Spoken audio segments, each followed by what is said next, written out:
केले आहे त्याच्या उद्घाटन प्रसंगी इथे उपस्थित झालेलं आहे।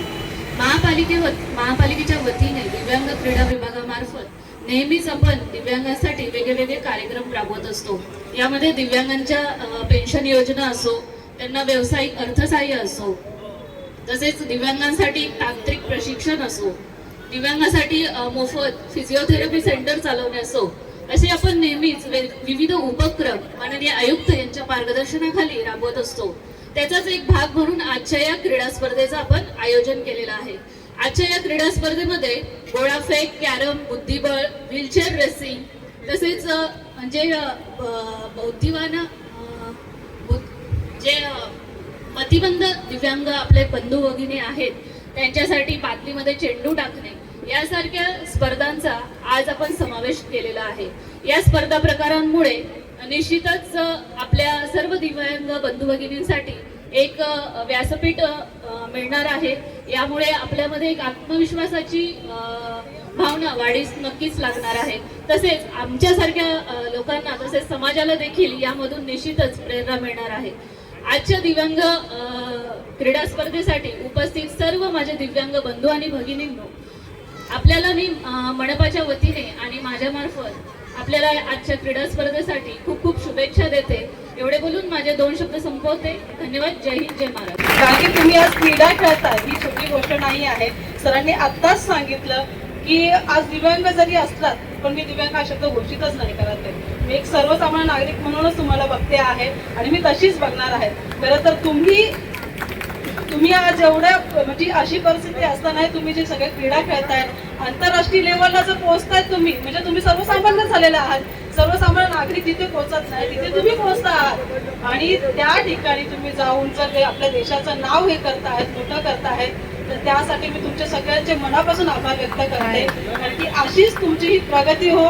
सगळ्यांनी ह्या क्रीडा स्पर्धेत भाग घ्यावा। जसं आज सगळ्यांना पेन्शन लागू आहे, त्यानंतर आपण विविध कार्यक्रम करत असतो, तर त्या कार्यक्रमामध्ये तुम्ही सगळ्यांनी सहभाग घ्यावा अशी आमच्या कल्याण डोंबिवली महानगरपालिकेची इच्छा आहे की सर्व जेवढे आपल्या कल्याण डोंबिवली महानगरपालिकेमधून कानाकोपऱ्यातून जेवढी येतील दिव्यांग म्हणजे सामान्य नागरिक, तर मलाही खूप छान वाटेल की सगळेजण या कार्यक्रमासाठी आपण जे उपक्रम करतो त्यासाठी तुम्ही सहभाग घेत आहेत। मी सर्वांच्या पालकांनाही सांगेल, छोट्या छोट्या मुलांना, की त्या मुलांनाही त्या प्रत्येक गोष्टीत कार्यक्रमात सहभाग घेण्याचा संधी द्यावी, कारण की त्यांनीच त्यांचं भविष्य उज्ज्वल होऊ शकतं।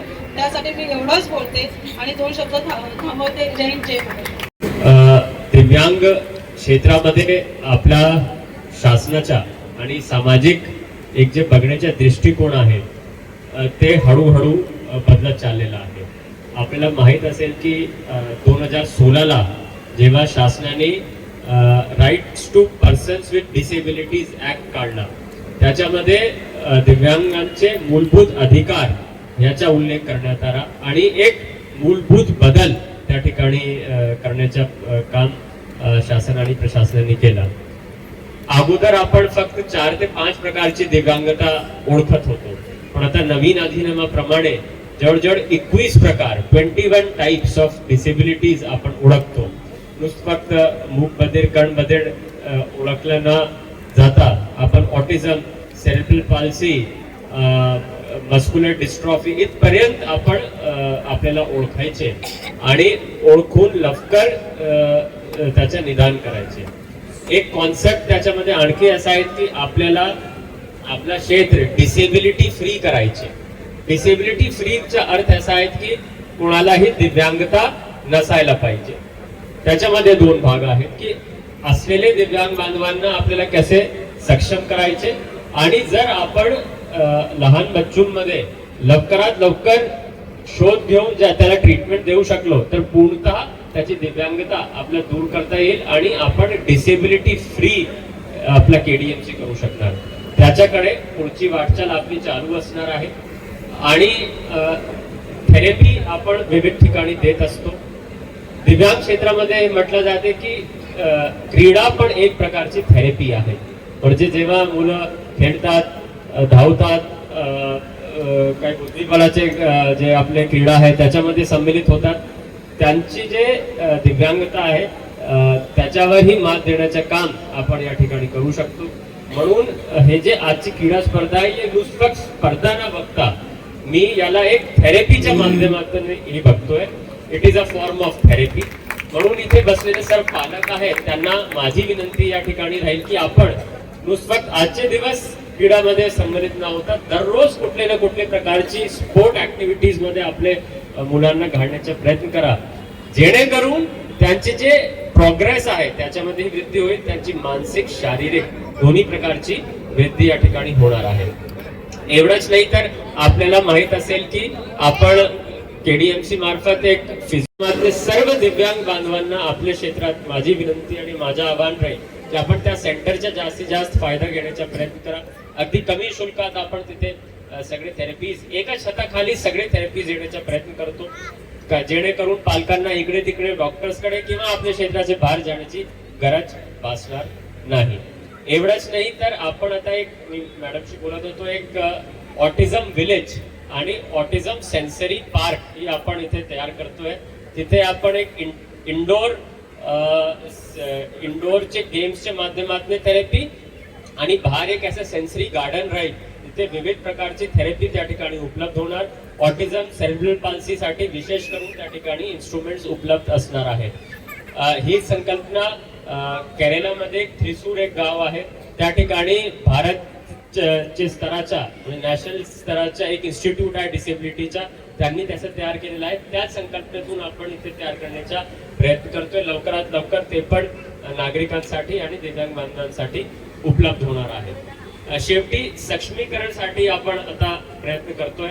म्हणून यावर्षी महापौर मॅडम आपण आपली मान्यताने आता काही ट्रेनिंग कोर्सेस हे आपण दिव्यांग बांधवांसाठी आपल्या क्षेत्रात सुरू करतो.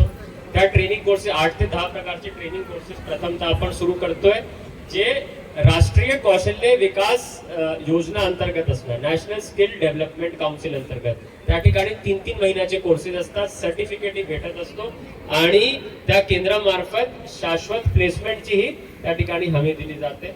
आपल्या क्षेत्रात भरपूर असे बांधव आहेत ज्यांना नोकरीचीही गरज आहे. विविध प्रकारची दिव्यांग बांधवांना विविध प्रकारची नोकरीला जाता येऊ शकेल. उदाहरण स्वरूपात कोणी फिजिकली हँडिकॅप्ड असेल तर त्याला कदाचित डेटा एंट्री ऑपरेटरचे काम बसून करता येईल. तर या विविध प्रकारचे कोर्सेस 8 ते 10 प्रकारचे कोर्सेस आपण आता सुरू करतोय. त्याकरिता आपण अर्जी आता मागवण्यास सुरुवात केलेली आहे. आपल्याला माझं आवाहन राहील की आपण त्या ठिकाणी अर्ज करावा, जेणेकरून ऐसे सेंटर्सला आपण आपल्याला प्रशिक्षण देऊन आपल्या सक्षम करण्याचं काम त्या ठिकाणी करू शकतो. शेवटी हे बोलायचे की आज रोजी तुम्ही पाहत असाल की दिव्यांग क्षेत्रामध्ये क्रीडा स्तरावर भरपूर लोक देशाचे नाव राष्ट्रीय पातळीवर आणि आंतरराष्ट्रीय पातळीवर घेऊन जात आहेत. नुकताच भारताची ब्लाइंड वुमेन्स टीमने वर्ल्ड कप जिंकला होता. म्हणजे महिलांचा संघ होता ते पण ब्लाइंड वुमेन होते, त्यांनी आंतरराष्ट्रीय वर्ल्ड कप या ठिकाणी जिंकला. म्हणून आपले क्रीडा क्षेत्रातले दिव्यांग बांधव आंतरराष्ट्रीय स्तरापर्यंत जात आहेत. या दिव्यांग क्रीडा स्पर्धाचे एकमेव उद्देश हेच आहेत की आपल्याला सुदृढ करायचे आणि एक व्यासपीठ सर्व मुलांना उपलब्ध करून द्यायचे. मी अपेक्षा करतो की पुढच्या वर्षी आणखी जास्त स्पर्धा होणार, आणखी जास्त त्याच्यामध्ये पार्टिसिपेशन राहील असे मी या ठिकाणी अपेक्षा व्यक्त करतो. थांबतो. जय हिंद.